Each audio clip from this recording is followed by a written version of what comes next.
Bismillahirrahmanirrahim. Assalamualaikum warahmatullahi wabarakatuh.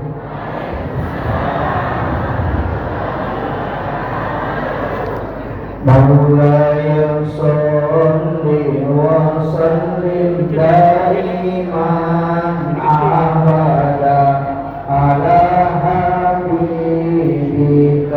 khairil halqi kullihim huwal habibul ladzi turja syafa'atuhu li kulli khawfin minal ahwalil muqtahimi ya rabbi bil mustafa balligh maqasidana waghfir lana ma madha ya wasi'al karam ya rabbi bil mustafa balligh maqasidana waghfir lana ma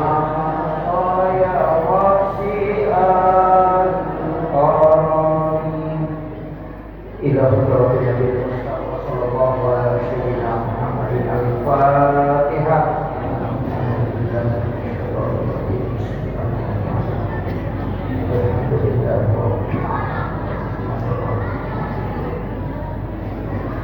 Iyyaka na'budu wa iyyaka nasta'in. Ihdinas siratal mustaqim. Siratal ladzina an'amta 'alaihim.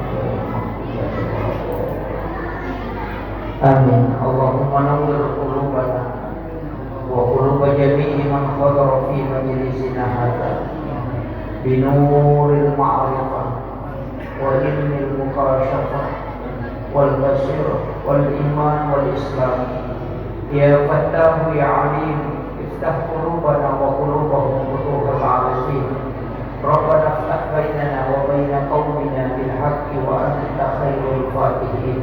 Amin amin ya rabbal alamin.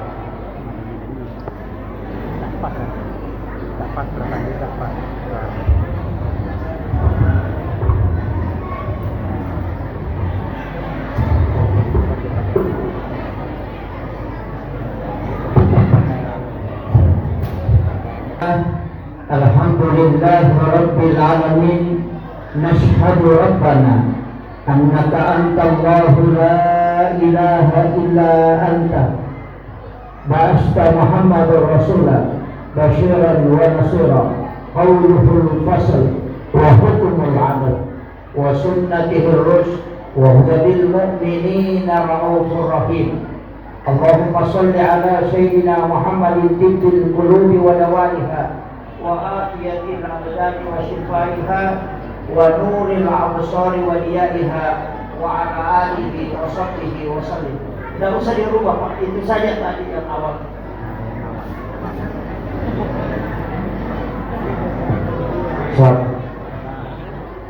Alhamdulillah yang kami muliakan dan kami ta'zimi Bapak Camat beserta seluruh unsur muspika yang sempat hadir, yang kami muliakan dan kami ta'zimi Bapak Kepala Kantor Urusan Agama beserta seluruh pejabat dari Kementerian Agama yang sempat hadir, yang kami muliakan dan kami ta'zimi Bapak Ketua Majelis Ulama Kecamatan yang sempat hadir bersama kita, para tokoh masyarakat, para tokoh agama, para alim ulama, para ketua organisasi masyarakat beserta seluruh tamu undangan, wabil khusus orang tua kita dan panitia pelaksana yang sudah bekerja sedemikian rupa dan semaksimal mungkin demi suksesnya acara kita pada malam hari ini. Mohon maaf Bapak Ibu sekalian, saya tidak bisa sebutkan satu persatu. Yang jelasnya saya ta'zim dan memuliakan seluruh hadirin dan hadirat, termasuk ibu-ibu majelis yang sempat hadir. Alhamdulillah wa syukurillah, kita bersyukur bisa bersilaturahmi pada malam hari ini. Tadi saya dikasih tahu pakai bahasa Bugis 50-50, ada yang bilang 70-50. Saya bilang mungkin banyak yang tidak mengerti bahasa Bugis ya. Banyak yang tak bisa bahasa Bugis Pak, angkat tangan. Oh sedikit sekali nih.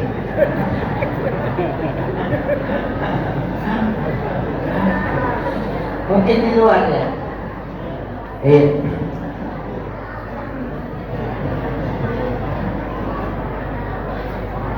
Alhamdulillah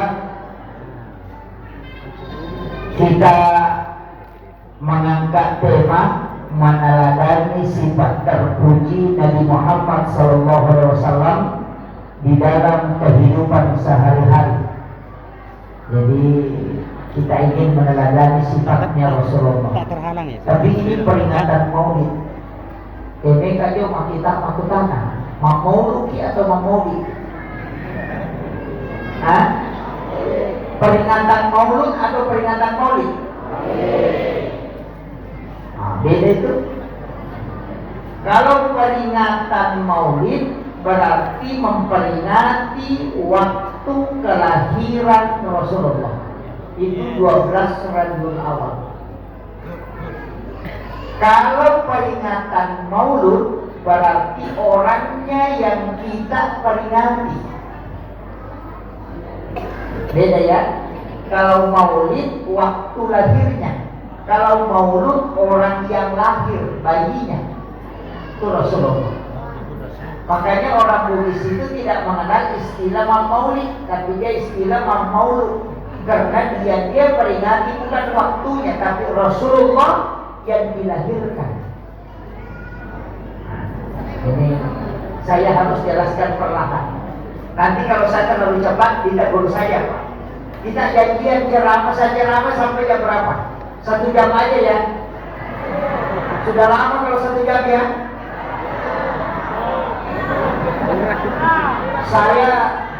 Saya sebenarnya makanya hati-hati dengan naik begini kan, magnetiknya tinggi sekali. Itu sampai 24 lebih. Sehingga itu akan mempengaruhi pita suara. Kalau naik kabel itu tidak, karena dia tidak pakai signal. Kalau ini pakai signal. Makanya itu yang saya hati-hati Pak. Kenapa?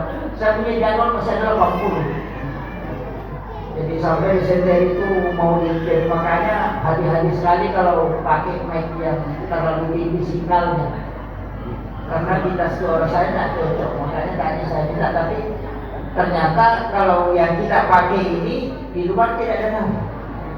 Karena soundnya ini dalam dan luar. Kalau ini hanya di dalam, jadi tidak apa-apa, insyaallah. Begini, Rasulullah memperingati kelahirannya atau memperingati karena dia lahir itu tidak ada hukumnya. Ingat, tidak ada hukumnya, bukan sunnah, bukan haram, bukan makruh. Jadi Nabi lahir itu tidak ada hukumnya, itu cuma takdir. Waktu lahirnya Rasulullah 12 Rabiul Awal, ada yang mengatakan 9 Rabiul Awal, itu ada dua versi. Itu pun bukan hukum, itu hanya takdir. Allah menetapkan Rasulullah lahir pada hari Senin 12 Rabiul Awal tahun gajah. Itu takdir, tidak ada hukumnya. Ketika diperingati, apa yang dilakukan di dalamnya itu bisa menyebabkan hukum. Saya kasih contoh supaya mudah dipahami. Gelas itu tidak ada hukumnya, tapi kalau dipakai minum air Zam-Zam itu menjadi sunnah karena fungsinya. Tapi kalau dipakai minum minuman keras itu haram karena fungsinya. Sama pisau, tidak ada hukumnya. Tapi kalau Pak Imam pakai menyembelih binatang kurban itu sunnah karena fungsinya. Jadi pisaunya tidak ada hukumnya, tapi ketika difungsikan untuk kebaikan maka dia menjadi sunnah karena fungsinya, bukan karena pisaunya. Tapi ketika dia dipakai mengancam orang kaya untuk diambil hartanya, maka dia menjadi haram. Jadi pisau gelas itu tidak ada hukumnya, tergantung bagaimana menggunakan. Sama dengan handphone, Pak. Kalau dipakai menelpon untuk kebaikan, dipakai mendengarkan ceramah itu menjadi sunnah karena fungsinya. Tapi kalau dipakai untuk menipu orang, maka itu menjadi haram. Sama-sama HP, tapi cara menggunakan sehingga hukumnya bisa berubah. Maulid juga begitu. Ketika peringatan Maulid ini kita gunakan untuk bersedekah, bersilaturahmi, mendengarkan ceramah, maka dia menjadi sunnah karena fungsinya. Tapi ketika dipakai untuk bertengkar, kemudian saling menyalahkan, kemudian berebut makanan, menginjak makanan, maka dia menjadi haram. Jadi ini yang harus saya luruskan dulu, karena ada sekarang mengatakan Maulid itu bid'ah, tapi belum ada di sini ya. Ada. Nah, ini yang perlu saya sampaikan. Tapi insyaAllah tidak hadir, Pak. Tidak hadir. Jadi ini yang harus kita luruskan dulu, supaya nanti kalau dia mengatakan Maulid bid'ah, kita kasih tahu nih, Maulid itu takdir. Ketika kita mengadakan sholawatan, mengadakan perintahkan sholawat. Ya ayyuhalladzina amanu inna Allaha malaikatahu yusholluna 'alan nabi ya ayyuhalladzina amanu shollu 'alaihi wa sallimu taslima. Kita disuruh berselawat. Kemudian apalagi yang dilakukan dalam peringatan Maulid? Bersedekah makanan. Apa dasarnya? Menjadi hasanati falahu asru amsalihha. Siapa yang melakukan satu kebaikan maka akan dibalas menjadi 10. Kemudian Rasulullah mengatakan daun mardamu bisedekah, obati penyakitmu dengan sedekah. Maka jangan heran kalau ada orang bersedekah dalam acara Maulid, kemudian dia sembuh dari penyakit. Memang Rasulullah katakan, cuma dia tidak katakan pada acara Maulid, tapi siapa yang bersedekah untuk kebaikan. Kan begitu. Kemudian taklim, kita belajar, perintah untuk menuntut ilmu justru itu menjadi wajib. Maka apa yang dilakukan di dalamnya? Itulah yang menyebabkan peringatannya menjadi sunnah. Satu. Jadi ini penting saya sampaikan dulu kepada jemaah yang menyalahkan nanti kita bisa berdebat. Yang kalau sudah paham, insyaallah ustaznya sudah tidak pusing. Bukan main ada ribuan orang yang datang di sini, negatif hadere, dia ungkap pasalai, ini meninewel. Aja mau kasih jamur, apa yang mawan? Jadi aja kasih salah. Kemudian itu untuk peringatannya dulu. Kemudian Kenapa Rasulullah yang diperingati kelahirannya? Kenapa? Padahal ribuan pemimpin yang lahir setelah Nabi lahir. Ada 25 Nabi dan Rasul. Yang dipilih ada istimewa, disebut ulul azmi. Kenapa hanya 2 Nabi yang diperingati kelahirannya, Pak? Yang pertama Nabiullah Muhammad SAW disebut Maulid. Yang kedua Nabiullah Isa alaihissalam yang disebut dengan Natal. Ini yang kita ada dulu. Saya mau kasih tahu dulu dari mana dasarnya. Nanti saya jelaskan temanya. Kemudian semua orang, tokoh atau ulama atau bangsawan atau orang hebat yang diperingati kelahirannya atau kematiannya. Gus Dur diperingati haulnya, Soekarno diperingati haulnya, Hadratus Syekh Hasyim Asy'ari diperingati haulnya. Semua yang diperingati kematiannya. Tapi kenapa Rasulullah bukan kematiannya diperingati, justru kelahirannya?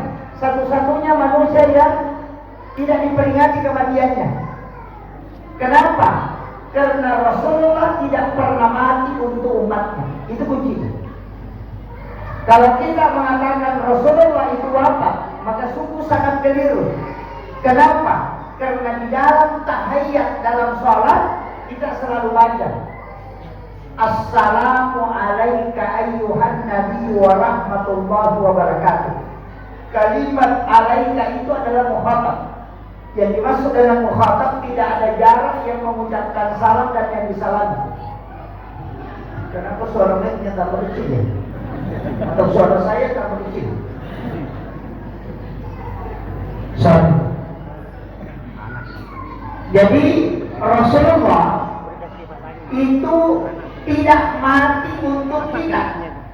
Jadi setiap kita bangun itu diyakini maka dia Ronalita selamanya hidup untuk kita. Karena kalau kita mengatakan Rasulullah wafat, berarti salam kita itu keliru.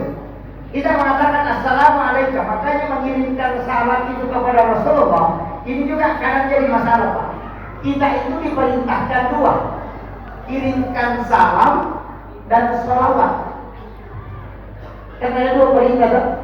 Mengirimkan salam dan mengirimkan sholawat. Apa bedanya? Kalau salam itu supaya Nabi memperhatikan kita, karena Nabi langsung menjawabnya. Kalau sholawat itu untuk syafaat, itu beda. Kalau Allahumma sholli ala Sayyidina Muhammad wa ala ali Sayyidina Muhammad, itu namanya sholawat. Kalau as-salatu wassalamu alaika ayyuhan nabi wa rahmatullahi wa barakatuh, itu namanya salam. Makanya salam itu pakai alaika.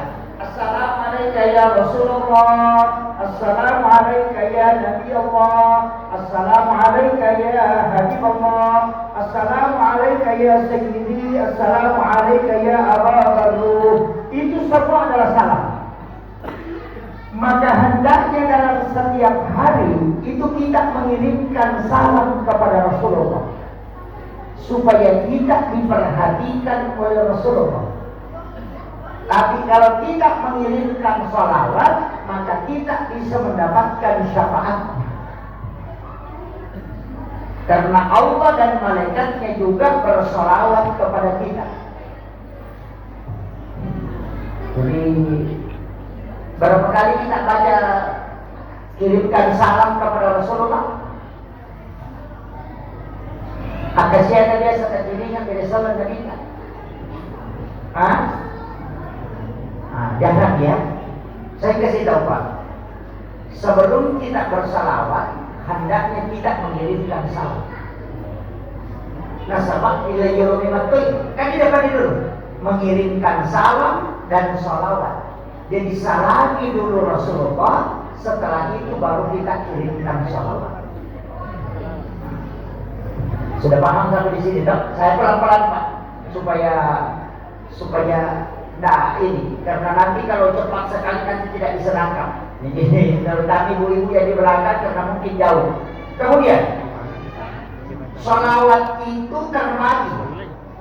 Ada sholawat yang bentuknya fi'il madhi. Ini tak mampu lagi. Ada sholawat yang bentuknya fi'il mudhari. Kalau bentuknya fi'il madhi itu bentuk lampau. Kalimat yang dipakai langsung sallallahu ala Muhammad. Kalau sholawat yang fi'il mudhari dia menggunakan kalimat Allahumma sholli ala Muhammad. Apa bedanya? Sholawat yang bentuk lampau itu disebut sholawat Jibril. Makanya yang dibaca sallallahu ala Muhammad. Karena Rasulullah sebelum diciptakan jasadnya, yang diciptakan dulu pertama adalah ruhnya, nurnya, bukan ruhnya, nurnya. Nur Muhammad itu bukan nama, tapi itu pancaran. Namanya Nur Muhammad adalah Ahmad. Ini yang saya harus dulu pelan-pelan ini. Jadi nama Nur Muhammad itu adalah Ahmad. Cuma Ahmad ini terpencar cahayanya, memberikan cahaya, maka disebutlah Nur Muhammad. Jadi Nur Muhammad bukan nama, cuma dia disebut karena dia bercahaya.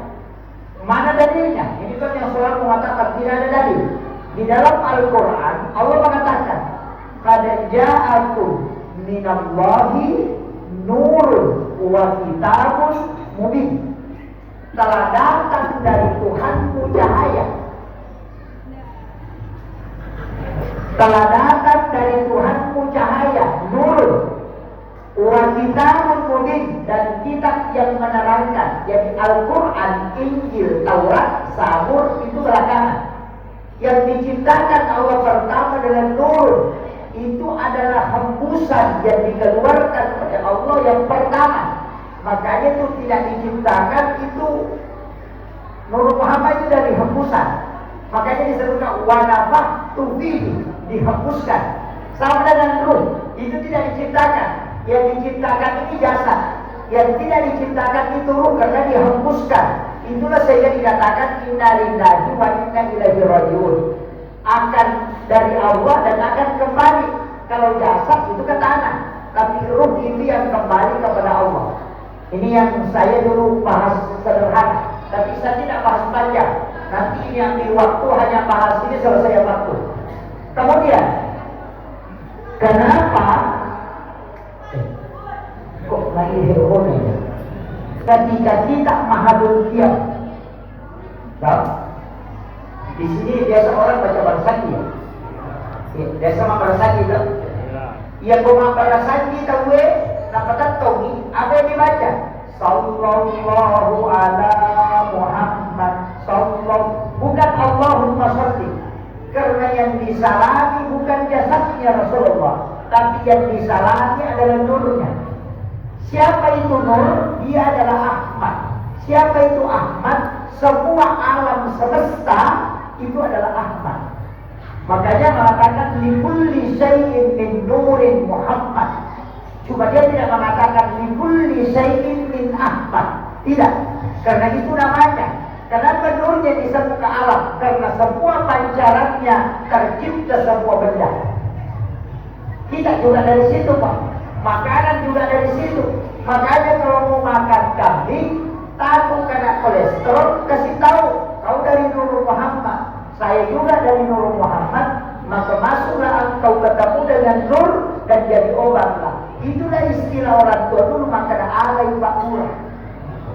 Nah, ini kuncinya. Kadang-kadang kita belum makan kambing sudah kolesterol, baru lihat, tekanan ini. Itu kalian tidak paham. Dia bersumber dari mana? Di kulli syai'in min Muhammad. Bahkan Allah sendiri mengatakan, laulaka ya Muhammad lama ahlaktul makhluk. Seandainya bukan engkau Muhammad, 3 kali Allah ulang, kemudian dia mengatakan lama ahlaktul makhluk, aku tidak akan ciptakan makhluk. Itu berarti segala sesuatu min nurin Muhammad. Siapa dia? Nah, ini yang kita kenali dulu. Karena saya punya jadwal di sini, ada juga di masjid Jati. Nah, nanti saya selesaikan di sana. Jadi saya ambil pengantarnya dulu. Siapa dia? Sebenarnya kan begini. Kenapa kita ini disuruh sholat? Karena sholat itu adalah Ahmad. Yang sholat itu adalah Muhammad. Makanya ada istilahnya orang Bugis itu makanya kege sempaja, liga mas sempaja. Oh, ini yang kadang bikin pusing orang. Kayaknya begitu. Kege sempaja, yang sholat itu Ahmad. Kenapa dikatakan Ahmad? Orang sholat itu kan 5: berdiri, ruku, sujud, dan duduk. Kalau dia berdiri simbolnya huruf alif, kalau dia ruku simbolnya huruf H, kalau dia sujud simbolnya huruf mim, kalau dia duduk simbolnya huruf dal. Kan begitu. Maka alif, H, mim, dal, tulisannya Ahmad. Dari situ kuncinya. Makanya orang sholat itu kan begitu. Kalau dia berdiri huruf alif itu kan simbol alif. Kalau dia ruku dia simbol huruf H. Kalau dia sujud simbol huruf mim. Kalau dia duduk simbol huruf dal. Makanya tulisannya Ahmad. Ini kemasam aja. Kepala ini kan lapas mim, dada ini lapas H, pinggul ini lapas mim, kaki itu lapas dal. Tulisannya Muhammad. Kan ketemu. Coba. Salat itu Ahmad, manusia itu Muhammad. Maka dipertemukanlah dua. Salatnya adalah Ahmad, orang yang salat adalah Muhammad. Makanya Rasulullah mengatakan, siapa yang sholat pasti aku kenali kelak di hari kemudian. Itu benar. Karena sholatnya adalah Ahmad, sedangkan yang sholat itu sudah mengambil sifatnya Rasulullah.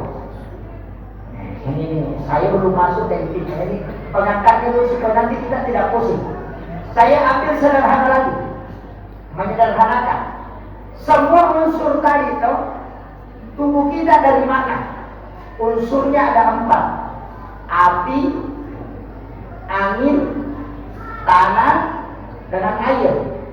4 unsur ini sifatnya. Sifatnya api berdiri berarti alif. Sifatnya angin ruku berarti ha. Sifatnya air sujud berarti mim. Sifatnya tanah duduk berarti dal. Makanya unsur penciptaan manusia yang 4 itu juga dari Ahmad. Itu koneksinya. Jadi ini kena alifu tetok harokok mim sujud dan tudah. Api tetok angin rokok tanah sujud wet tudah. Kan itu dipakai. Ulama kita dulu sehingga dia memahami agama itu sederhana. Cuma anak belakangan yang bikin rumit. Jadi sederhana sekali. Kemudian Rasulullah, kenapa kita ingin meneladaninya? Karena satu-satunya orang yang bisa memberi syafaat adalah dia. Tapi bukan satu-satunya syafaat adalah Rasulullah. Bukan. Jadi satu-satunya nabi yang bisa memberi syafaat adalah Rasulullah. Tapi bukan satu-satunya syafaat. Karena Al-Quran juga bisa memberi syafaat. Anak perempuan juga bisa memberi syafaat. Ulama-ulama kita, para wali itu bisa memberi syafaat. Makanya kalau orang Banjar, ya ikut ke Guru Saini. Kalau orang dari Madura, ikut ke Kiai Halil Bangkalan. Kan begitu. Kalau dari NU, ikut Hadratus Syekh Hasyim Asy'ari. Kalau dari Muhammadiyah, ikut Kiai Ahmad Dahlan. Kenapa penting? Karena ulama itu bisa memberi syafaat. Kalau ibadah kita yang kita mau pakai selamat itu sudah jauh, Pak. Jauh. Apa yang kita mau banggakan? Ibadah apa yang kita mau banggakan? Sholat. Mana sholat dibanggakan? 5 menit sholat, 3 menit mengingat, 2 menit tidak mengingat. 5 menit sholat, setengah jam gosip. Itu sudah bantu, Pak. Coba. Coba pikir. Mana lebih lama kita tidur daripada sholat? Mana lebih lama tidur kita daripada sholat? Kenapa tidur? Karena sholat kita cuma 5 kali sehari semalam. Ya kita wajibnya saya sebut ini 5 kali. Taruhlah 5 menit Pak. Kalau 5 kali ini berarti 25. Tidak cukup 3 jam. Kita kadang tidur itu 8 jam. Coba. Bagaimana caranya supaya semua ibadah, semua aktivitas ini bernilai ibadah? Makanya di dalam sholat itu disebut inna sholati wa nusuki. Sholat dengan nusuk. Kalau sholat ini ibadah khusus, kalau nusuk itu adalah ibadah. Makanya tidur itu bisa jadi ibadah. Caranya bagaimana? Tidur itu ada 3. Ada tidur ilahiyah, ada tidur sunnatullah, ada tidur syaitaniyah. Tidur ilahiyah itu terbagi 2, terbagi 3. Yang pertama, tidurnya orang untuk ibadah, dan tidurnya orang yang istirahat dari ibadah, dan tidurnya orang menghindari dosa. Itu 3. Itu semua ibadah. Lah maksudnya bagaimana? Begini. Kalau kita mau tidur malam, katakan, niatkan, saya mau tidur cepat supaya bisa bangun sholat tahajud. Berapa lama kita tidur itu dinilai ibadah karena tidurnya untuk sholat. Itu kuncinya. Makanya kalau kita hanya bilang, tidur cepat, tidur saja itu tidak dapat pahala kecuali berdoa. Tapi kalau dia niatkan tidur cepat untuk bangun sholat tahajud atau untuk bangun sholat subuh, maka berapa lama dia tidur itu dinilai ibadah di hadapan Allah karena tidurnya untuk sholat. Ini kena sama nanti. Yang kedua, tidur yang berpahala adalah tidur yang mengistirahatkan diri dari sholat untuk sholat. Misalnya sudah sholat tahajud, agak capek, dia mengatakan, saya mau tidur sejenak untuk supaya nanti bangun sholat subuh. Itu berapa lama dia tidur, itu dinilai ibadah. Yang ketiga, tidur karena tidak mau berdosa. Ada kan begitu? Makosi orang. Kemakun itu dimakosi siapa yang makan nak kepumanan dia ada tahu. Nah saya ini kalau nanti bercakap dulu lah, padahal tidak kantuk, tapi dia mengatakan saya mau tidur demi untuk tidak berdosa. Maka tidurnya orang itu ibadah karena dia menghindari dosa. Ini coba Pak, kalau kita tidak pakai ini berapa lama umur kita rusak itu. Tidak ada nilainya. Tidak ada nilainya, tidur saja. Sama yang kalau bilang, kita mati tidur bersijak supaya bersijak montok Pak Goro. Ya tahu itu dah loh. Iya, tidur dia Pak untuk nonton sepak bola, tidak ada apa itu. Dari sinilah ulama kita mengatakan segala aktivitas di dunia harus digantungkan ke niat. Makanya Imam Nawawi Ad-Dimashqi dalam kitab Hadis Arba'in, Hadis 40, hadis pertama yang dia tulis dalam Arba'in Nawawi itu hadis tentang niat. Kenapa? Karena niat memiliki posisi yang paling utama untuk menjadikan aktivitas itu menjadi ibadah. Tergantung dari niatnya Pak. Kalau ada caleg bagi-bagi sembako, tergantung niatnya. Kalau dia sogok orang supaya dia dipilih, itu menjadi dosa, neraka. Tapi kalau dia bagi-bagikan orang untuk didoakan semoga hajatnya terkabul, maka itu menjadi sedekah. Tapi tidak menyuruh orang untuk mencoblosnya. Cuma dia bilang, ini ada sedikit sedekah saya titip, mohon doakan saya. Saya tidak minta katakan coblos, mohon doakan saya. Semoga hajat saya dikabulkan oleh Allah berkat doa kita. Itu sunnah. Karena meminta orang mendoakan kita itu boleh. Tapi kalau dia katakan ini sembako coblos saya, jadi masalah. Kalau tidak coblos tidak aku kasih kok, itu namanya sombong. Jadi tergantung dari niatnya, bukan dari pembeliannya.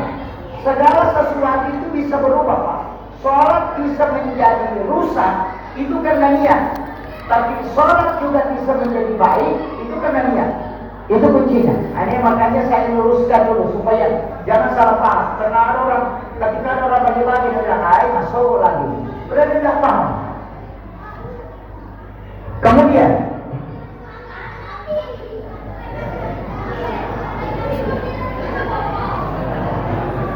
kenapa kita mau meneladani sifat terpujinya Rasulullah? Satu saja sifatnya Nabi diambil malam ini, itu sudah satu kelurahan di Pulau Kijang ini, itu sudah aman. Pak Polisi sudah bisa keluar, pulang ke rumahnya tidur. Tidak ada lagi pekerjaannya pemerintah, tinggal saja terima gaji. Kalau mampu diambil, agak sifat nana minta, buat dialah, nade agak susah, agak ajak kesusah ini pada tak rumah kamu, dia rumah. Aman di kampungnya. Iya, Pak Imam, jangan bikin susah makmum. Terlalu panjang bacanya tidak mau. Itu penting. Sifatnya Rasulullah itu tidak ingin menjadikan agama ini menjadi berat. Jadi dia tidak ingin memberatkan agama. Kenapa Rasulullah mengatakan kalau sholat berjamaah jadi imam, pendekkan bacaan. Tidak mengatakan percepat, cuma bilang pendekkan. Jangan terlalu panjang bacaan. Kenapa? Yang hadir berjamaah itu imannya tidak sama. Yang kedua masing-masing ada kesibukan. Yang ketiga masing-masing ada kepentingan. Angkat masih ke Jampang, angkat di Pasinatna, angkat banyak sekali urusannya. Ada orang cuma singgah. Makanya Rasulullah tidak ingin kalau agama ini menjadi beban. Makanya dia mudahkan. Kalau jadi imam, pendekkan bacaan. Kalau salah sendiri, tidak apa-apa panjang, karena tidak ada orang yang terbebani. Kenapa Rasulullah cuma 3 malam sholat tarawih? Hari pertama datang, hari kedua datang, hari ketiga datang, hari keempat tidak datang. Kenapa? Padahal mestinya dia bisa datang. Apa kata Nabi? Saya tahu bahwa engkau menungguku datang, tapi sengaja aku tidak datang karena saya takut kalau ini justru dianggap wajib sehingga memberatkan, sehingga puasanya dia tersiksa di siang hari. Itu kasih sayangnya Rasulullah, tidak begitu memudahkannya. Padahal bisa saja datang setiap malam karena ini fadilah, tapi Nabi tidak. Kenapa Nabi pernah tidak sujud pernah tidak membaca 2 surah subuh Jumat? Alif Lam Mim Tanzilu dengan Al-Insan. Karena ada imam itu yang salah paham. Dia kira subuh Jumat itu sunnahnya sujud tilawah. Itu tidak. Subuh Jumat itu sunnahnya membaca 2 surah, Alif Lam Mim Tanzilu dengan Al-Insan. Cuma kebetulan di Alif Lam Mim Tanzilu ada ayat As-Sajdah, makanya tidak sujud.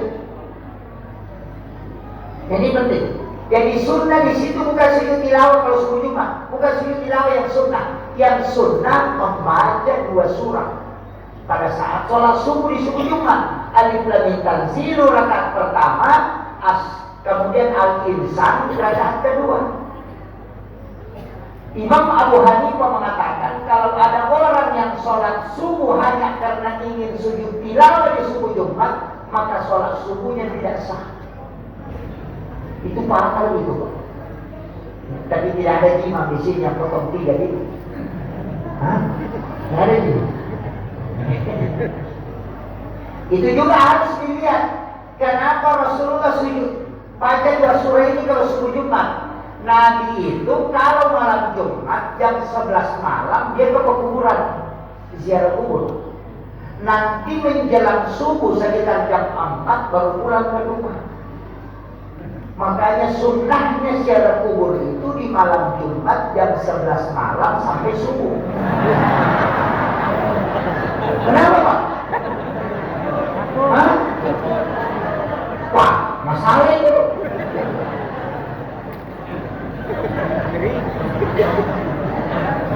Tidak, masalahnya ini. Kenapa? Kalau di sini kan ada beberapa masyarakat kita dari Jawa. Pasti tahu betul kuburan para wali itu di Jawa kalau malam Jumat itu ramai itu. Kenapa? Itu hadis Nabi dan itu hadis sahih. Apa hadisnya? Rasulullah mengatakan setiap malam Jumat ruhnya orang-orang muslim yang telah wafat itu dikembalikan ke kuburnya.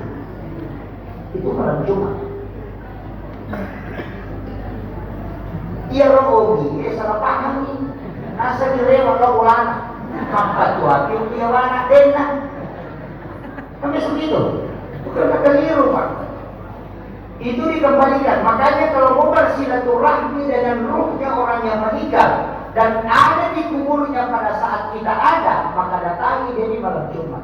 Dari situ Rasulullah datang di malam Jumat, nanti menjelang subuh baru pulang.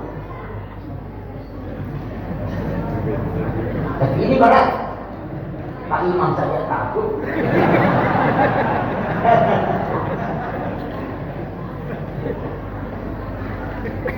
Kemudian, saya tahu sama terlalu jauh ke sana. Jadi, kenapa kita jadikan Rasulullah dulu pilihan? Karena ada meneladani itu. Meneladani itu kan menjadikannya contoh. Kalau menjadikan contoh itu artinya dia sudah jadi, tinggal kita mengikuti. Banyak orang, Pak, minta dijadikan contoh, tapi perlakuannya tidak patut dicontoh. Kan beda. Makanya sekarang guru-guru banyak stres. Karena anak-anak harus berkarakter, nah gurunya tidak berkarakter.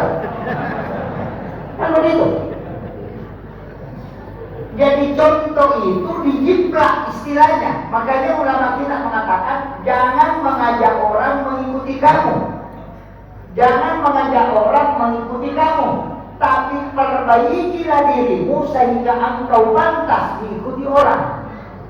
Itu hal beda, Pak. Ini hal yang beda. Jadi jangan memaksakan orang mau ikuti kamu. Karena kalau kau paksa orang ikuti kamu, mungkin karena jabatanmu dia akan ikuti, tapi ketika jabatan lepas, dia akan lepas juga. Kenapa sampai hari ini Rasulullah selalu dimuliakan walaupun orang tidak melihat mukanya, seperti kita ini tidak pernah ketemu tapi sangat merindukan karena sifatnya yang menjadi contoh. Disitulah disebut suri teladan.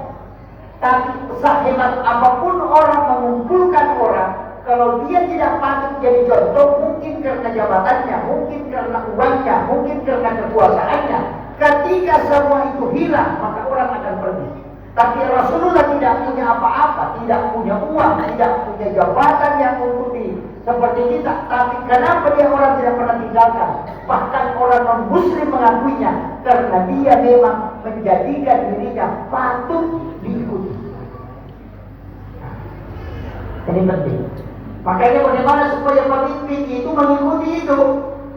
Jangan memaksakan orang harus begini, harus begini. Jangan, perbaiki saja dirimu, masyarakat akan ikut. Jangan paksa orang. Setengah mati suruh orang bayar pajak, dia tidak bayar pajak. Begitu, tapi tidak ada di sini. Ada. Sama ustaz. Nah suruh orang sedekah, nah dia tidak pernah menyumbang. Begitu. Ini nih yang kita lakukan. Jadi anak itu tidak usah disuruh sholat. Kita sholat saja setiap waktu. Kemudian kita berikan kasih sayang. Baru dikasih tahu bahwa orang yang rajin sholat, penyayang seperti bapak, dia pasti sholat. Tapi kalau disuruh sholat, kalau itu sholat menjauhkan dari perbuatan munkar. Tapi setiap hari kita marahi anak-anak, dia tidak pasti. Tidak ada fungsinya sholat. Marah-marah juga. Dari situlah kenapa Rasulullah sangat penyayang kepada umatnya. Saya ambil yang paling sederhana, karena kita ingin meneladani, mengikuti. Rasulullah itu satu-satunya orang yang memang menjamin umatnya. Satu-satunya nabi yang menjamin. Kalau nabi yang lain kan tidak. Nabi Ibrahim nanti diminta tidak bisa. Karena Nabi Ibrahim pernah berbohong. Nabi Musa juga begitu, tidak bisa. Nabi Adam juga pernah melanggar. Tapi Rasulullah tidak pernah. Kesalahannya Nabi itu bukan kesalahan, tapi itu jadi hukum. Jadi Nabi itu pernah terlambat sholat subuh. Dia begadang, sama-sama melakukan perjalanan. Sudah mau masuk subuh, sedikit lagi waktu subuh, sekitar 1 jam lah. Kemudian Rasul mengatakan, kita tidak usah tidur, kita nunggu sholat subuh aja, nanti selesai sholat subuh baru kita tidur. Ada sahabat saat bilang, tidak, istirahat semua, nanti nanti saya kasih bangun. Oh, Nabi mengatakan tidak. Nanti kalau ketiduran, Nabi bilang tidak, tidur saya bisa tahan, nanti saya jaga. Tidur betul sahabat, dia juga ikut tidur. Nanti terkena sinar matahari panas badannya. Berarti kalau sinar matahari sudah panas, itu berarti sekitar jam 7 lewat itu. Merasakan panas dari matahari baru bangun. Kaget semua. Ini sudah pagi nih. Kita belum sholat subuh. Lalu Nabi mengatakan, bangun kamu cepat. Lalu Nabi tanya, mana tadi yang mau kasih bangun? Dia, oh maaf ya Rasulullah, saya ketiduran. Tapi sengaja Allah mentidurkan, membuat orang semua tidur. Bahkan Rasulullah sengaja. Itu bukan kesalahan, tapi itu menjadi hukum bahwa orang yang tidur tidak ada hukum yang kena hingga dia bangun. Makanya orang yang tertidur kemudian jam 8 baru bangun, suruh sholat subuh karena baru subuh baginya, karena tidak ada hukum berlaku untuknya sampai dia bangun. Itu hukumnya. Jadi Nabi itu tidak salah, cuma Allah men-setting supaya itu menjadi hukum. Kan begitu, Nah ini untuk mendapatkan Nabi terlambat begitu, Pak. Padahal Rasulullah itu bilang setiap mau tidur berwudu, tapi Nabi kalau mau tidur tidak berwudu. Sayyidina Ali protes itu. Tapi dengan Nabi yang halus, ya Rasulullah, saya melihat engkau sebelum tidur tidak berwudu, tapi engkau memerintahkan kami. Apa kata Nabi? Betul ya Sayyidina Ali.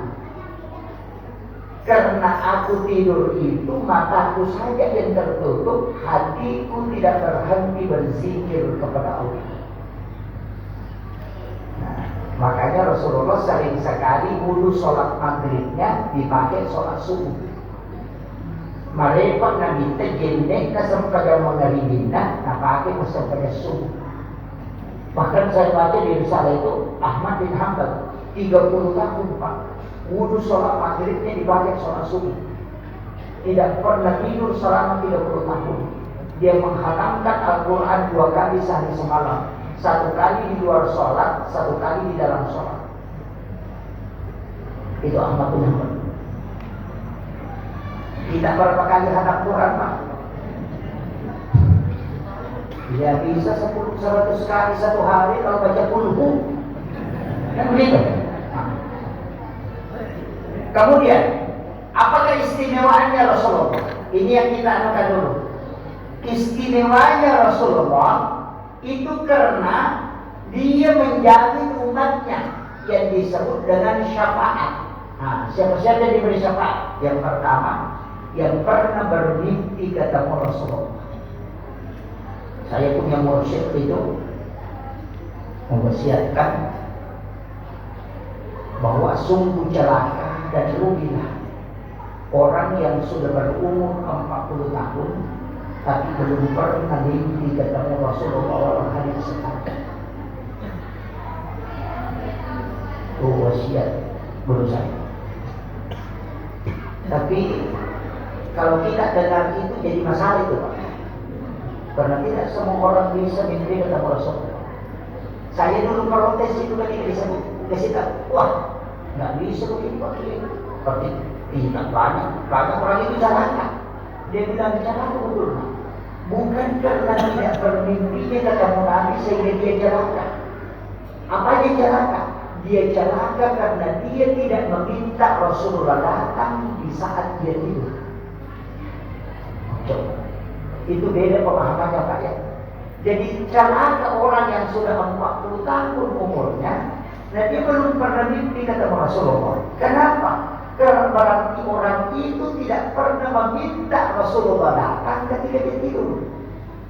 Coba sebelum tidur kita minta Rasulullah datang. Amalkan terus sebelum tidur itu selalu minta. Bacakan salawat, kirimkan salam, baru katakan, ya Rasulullah, aku merindukan engkau ya Rasulullah. Datanglah di dalam mimpiku ya Rasulullah, walau hanya sejenak ya Rasulullah. Pasti Rasulullah akan datang karena dia mendengarkan keluhan kita.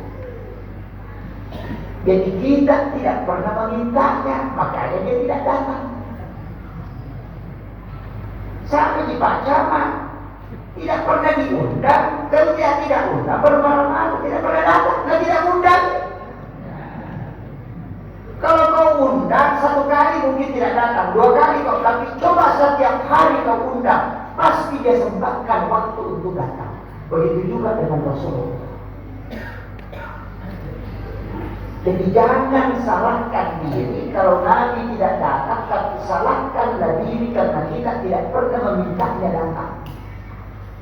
Nah, sudah paham sampai di sini? Saya sudah pelan-pelan sekali nih, Pak.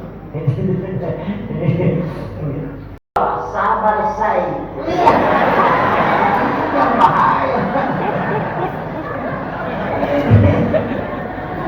Iya. Hanya begitu. Betul.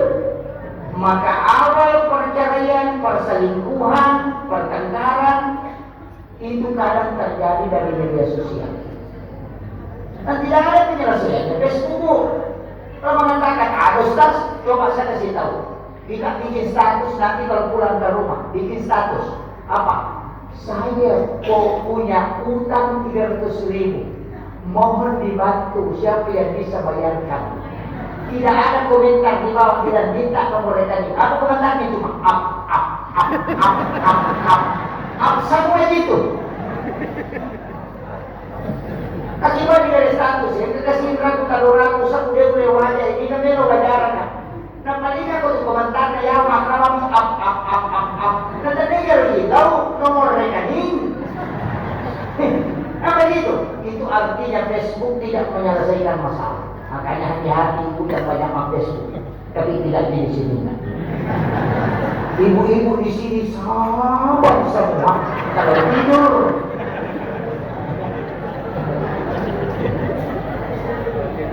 Iya, karena ini gara-gara Facebook banyak masalah, Pak. Sekarang, makanya pasal kita jaga suami kita. Dan laki-laki juga yang berapa perempuan bunuh yang kemana? Kenapa? Perbandingan laki-laki perempuan itu sudah 1:7, Pak. Dalam hadis itu dikatakan, la taqumu saah, tidak akan terjadi hari kiamat kecuali 1:40 perempuan. Satu laki-laki 40 perempuan. Nah sekarang 1:7. Ini menjadi masalah. Karena ketika suami laki-laki sudah menikah satu kali, maka ada anak gadis tidak dapat bagian. Ini yang bahayanya anak. Betul. Ini yang anak. Tapi kalau gadis, Pak, saya masih belum tidak masalah. Kalau gadis itu masih dijamin hanya sekian persen, itu tidak masalah. Karena masih malu. Tapi yang bahaya itu janda. Itu. Betul. Tapi tidak ada janda di sini. Bahaya itu janda. Karena kenapa? Itu yang berani itu. Itu bertaruh. Apalagi masalah nak kocok, mampu 5. Nak pernah HP, nama secara langsung. Napa goyang? Aku pengen aja. Goyang kenal kemana? Kalau masalah langsung, dia bikin error otaknya laki-laki. Iya. Otaknya error. Betul. Error. Setengah itu tidak berfungsi. Makanya jangan heran kalau suami marah kalau dia minta kita tidak kasih. Biasanya bikin lo kantor. Betul. Dia semarah. Maka ada tanya urusanmu. Lalu masali. Maka kenapa dia marah-marah?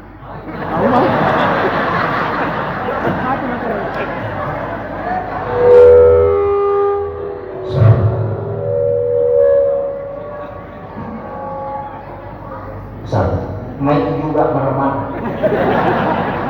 Berarti sudah 1 jam. Oh iya betul, sudah 1 jam. Makanya mainnya makin macet. 1. Ditambah sedikit ya Bu, sampai pas jam 10 ya. Iya. Saya kasih ilmunya. Dari situlah Rasulullah karena pernah digulungkan bumi sehingga dia melihat keadaan umatnya sampai akhir zaman, maka Nabi mengajarkan satu doa. Siapa yang membacanya, kata Rasulullah, maka diri, harta, dan keluarganya Allah yang menjaganya. Dan satu-satunya penjagaan yang tidak pernah lari itu cuma Allah. Makanya Bapak Ibu sekalian, suami itu kalau maghrib kita baca doa. Suami tak diniatkan untuk anak dan suami. Apa doanya? Bismillah ala nafsi wa mali wa ahli. Sudah dihafal? Hah? Bismillah ala nafsi wa mali wa ahli. Orang yang membaca doa ini 7 kali kata Rasulullah tidak akan pernah diganggu keluarganya, baik suami, istri, anak-anak dan hartanya tidak akan disentuh orang yang jahat. Kenapa? Karena Allah yang menjaganya. Kapan itu? Hebat. Mengundur. Makan dulu balik apa? Anak-anak kita itu jangan kasih makan kepada ikan. Ajak kepada kalau dia di bagian bawah boleh, itu yang otak ikan yang bergaris-garis hitam itu jangan. Karena itu melumpuhkan daya ingat. Jangan kata makan dulu balik patah kelupak. Namun ini nama dari itu nak lupa.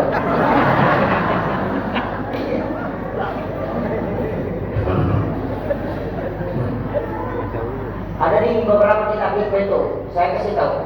Pertama kepala ikan, yang kedua apel hijau, yang ketiga asam cuka. Kemudian membaca nama di batu nisan, hindari juga itu. Sekarang membaca nama itu di batu nisan, di kuburan, ya hindari supaya daya ingat kita tidak cepat.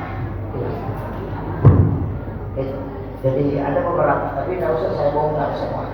Karena dalam agama ini Pak, itu ilmu terbagi. Ada ilmu hikmah, ada ilmu tasawuf, ada ilmu fikih. Ilmu hikmah itu lari ke pemali. Itu letaknya seperti itu. Kenapa ada larangan kita tidak boleh mengambil makanan yang jauh? Kan biasa kalau kita makan begitu Pak. Kita ada ikan di sini, ada ayam, kita menyeberang begitu. Namanya kayak eskavator. Ada kan orang makan begitu, nyeberang. Kenapa dilarang Pak? Orang tua kita mengatakan pemali. Karena pemali itu lari ke ilmu hikmah. Kenapa dilarang melangkahi makanan? Karena orang yang mengambil makanan yang jauh darinya, itu pasti harus dia urus dulu rezekinya baru bisa datang. Tapi orang yang mengambil apa yang ada di depannya, orang yang akan menguruskan rezekinya. Jadi dia itu cuma duduk tenang, nanti orang yang tawarkan dia. Makanya itu dilarang melangkahi. Itu hikmahnya. Yang kedua, kenapa perempuan kalau makan itu dilarang membuka bibirnya? Kalau bangunnya hanya menyuap itu dia membuka bibir, tapi kalau bangunnya itu dia menutup rapat. Laki-laki tidak apa-apa membuka, cuma tidak boleh bunyi. Itu hikmahnya luar biasa Pak. Wanita yang makan yang tidak membuka bibirnya ketika makan itu suaminya pengantin baru setiap malam. Betul. Kalau nggak paham, saya pakai bahasa sederhananya. Itu bibirnya perempuan yang di atas, kalau dia kasih rapat, yang di bawah juga ikut rapat. Sudah paham? Kalau masih tidak paham, mati saja.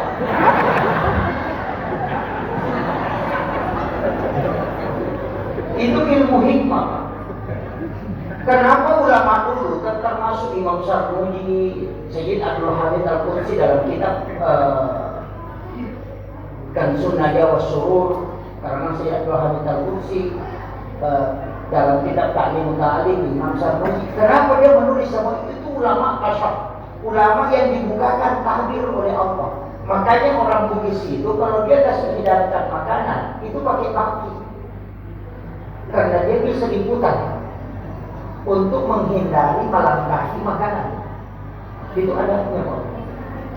Itu hebat sekali itu. Cuma kita tidak paham. Kenapa kita dilarang sandar di dalam pintu? Karena ada orang itu suka sandar di dalam pintu itu. Itu larang betul itu Pak. Karena dia menolak rezeki itu selama 40 hari. Itu ada di kitab Imam Sarmuji.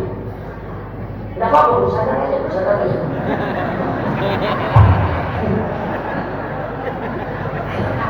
Ya, kemudian yang kedua, orang yang sandar di daun pintu, kalau dia kena penyakit gangguan jin, pasti paling susah disembuhkan. Kenapa? Karena di belakang daun pintu dan di dalam WC itu ada satu jin namanya Umisibian. Bukan, Rihil Ahmar. Bukan Umisibian. Umisibian itu di jidat. Rihil Ahmar. yang disebut dengan angin merah. Hijau membuat orang stroke. Makanya ketika ada orang jatuh di WC itu jarang selamat, Pak. Itu kan dari Rihil Ahmar itu. Dari situlah Rasulullah melarang kita tidur sesudah asar sampai isya, karena penyakit ini akan masuk. Makanya sunnah itu tidur sesudah duhur sampai asar. Nanti sudah asar sampai isya jangan tidur, karena di situ dimakruhkan. Tapi kalau tidak bisa menahan ngantuk, maka beringkat dari diri kita kemudian baca Allahumma inni a'udzubika minar rihil ahmari wadamil aswadi wadamil akbari. Baca itu supaya tidak kena. Itu yang rihil ahmar. Itu 3 penyakit yang dibawa. Yang pertama stroke, yang kedua saraf kejepit, yang ketiga kanker. Ada yang mengatakan 4 itu bisa darah yang keluar dari hidung. Kalau mau terhindar dari situ, hindari itu. Makanya Rasulullah sudah mengajarkan, dan ini masuk di ilmu hikmah, Pak. Termasuk pakaian yang sementara dipakai itu tidak boleh dijadikan sebagai lap. Biasanya mantangan dipakai wajibnya dulu kan, kacamata yang dulu kan, HP yang dilangkah dipakai, yang itu menolak rezeki 40 hari. Itu di kitabnya Imam Syafi'i itu, Pak. Bisa kita buka itu. Ada 21 yang menolak rezeki itu sampai 40 hari. Termasuk menjadikan pakaian yang sementara dipakai sebagai lap. Itu pantangan betul itu. Makanya salah satu ada Rasulullah itu mengatakan, janganlah engkau menggunakan pakaian yang sementara dipakai itu jadikan sebagai lap. Menghindari itu. Tidak kan sering itu, Pak. Apalagi ibu-ibu, kalau ambil jangkir ada dagunya, dasarnya ditarik. Begitu. Itu pantangan betul itu. Makanya ilmu yang dipakai dalam ilmu hikmah kaidahnya itu pamali, bukan haram. Jadi kalau ada mengatakan pamali berarti itu ilmu hikmah. Kalau dia tidak makruh berarti itu hukum. Karena pamali itu tidak berdosa ketika dilakukan, cuma mempengaruhi kehidupan dunia. Termasuk kan tidak boleh makan itu di tempat tidur sambil balik. Kalau ada anak gadis makan di tempat tidurnya sambil berbalik, itu bisa sampai 30 tahun baru berlaku. Betul Pak? Itu menutup auranya itu. Mandel kontratin rona. Dia kau bawa kuning. Banyak. Iya. Tanya sih tahu. Makanya saya harus terlalu terlalu jauh. Ini kan ilmu hikmah, itu banyak sekali. Makanya kita orang Bugis dulu itu, orang tua kita itu karena dia diislamkan oleh keturunan Rasulullah, suriat Nabi itu dari Al-Qatiri yang masukkan. Makanya kita itu punya nama-nama biar kue itu juga diislamkan. Islam pertama itu kan orangnya, Islam kedua adalah bedah, Islamisasi ketiga adalah budaya. Makanya budaya itu diislamkan. Makanya orang Bugis itu punya meja baca, masih punya meja bacanya. Tapi baca baca yang dipakai itu bahasa Bugis. Jawa juga begitu, ada baca bacanya pakai bahasa Jawa. Tapi itu kan jadi obatnya pakai bahasa Jawa. Karena lebih dulu doa ini datang daripada Islam.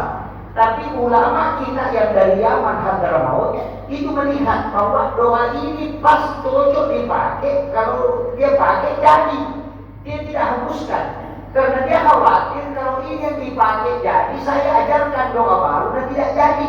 Berarti lebih pemungkas doa Bugisnya daripada doa Arabnya.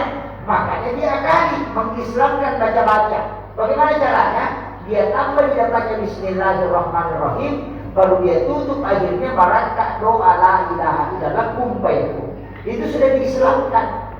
Tengahnya tidak dirubah, cuma awalnya dan ujungnya yang ditutup. Itu caranya Pak. Makanya biar kue itu berubah semua namanya itu Pak. Apa kita? Barokah itu dari kata barokah. Suara itu dari kata sholawat. Makanya itu semua. Cuma kadang kita tidak paham. Makanya orang Bugis itu kan karena keras lidahnya, orang bilang barokah, makanya dia barokah. Kan gitu. Iya. Katiri salah, sebenarnya al-katiri sholat, katiri mandi, al-katiri mimpi. Bahwa kalau mau lihat sholat, lihatlah itu katiri salah. Itu katiri salah gulanya di atas, kemudian songkolotnya di bawah. Kenapa begitu? Sholat itu hakikatnya naik ke langit, syariatnya di bawah. Makanya Al-Qadiri sholat yang diajarkan Imam Al-Qadiri tentang sholat ini maknanya. Jadi semua itu dipakai Pak dalam tradisi, cuma kita tidak paham sehingga menghilangkan itu. Nah, kemudian yang terakhir, ini sudah 1 jam lebih. Saya kasih tahu begini. Saya tadi katakan jaga suami pakai. Karena dulu itu cuma sandal dan culur orang. Ulawang ini tidak tahu. Ini mau makukan, mau lakai ini tidak tahu. Iya, mereka pengalakai makukan. Ada saya dapat itu dari Aisyah. Tapi tidak setiap waktu. Hanya subuh Jumat pertama setiap bulan. Subuh Jumat pertama. Ini kan Rabiul Awal dong. Nanti Rabiul Akhir, Jumat pertama di bulan Rabiul Akhir itu di subuhnya. Ditingkat suami minta air panas, apakah teh atau kopi, apa yang dia minum. Itu aduk mengikuti arah kawah. Jadi perputarannya itu kan ke arah kawah. Berlawanan arah jarum jam. Itu baca di Nansal. Ini tuh perempuan. Baca di Nansal. Nanti kalau selesai berputar, kita letakkan sendok di dalam itu, pengaduknya itu letakkan. Nanti airnya tenang, kan itu air berputar.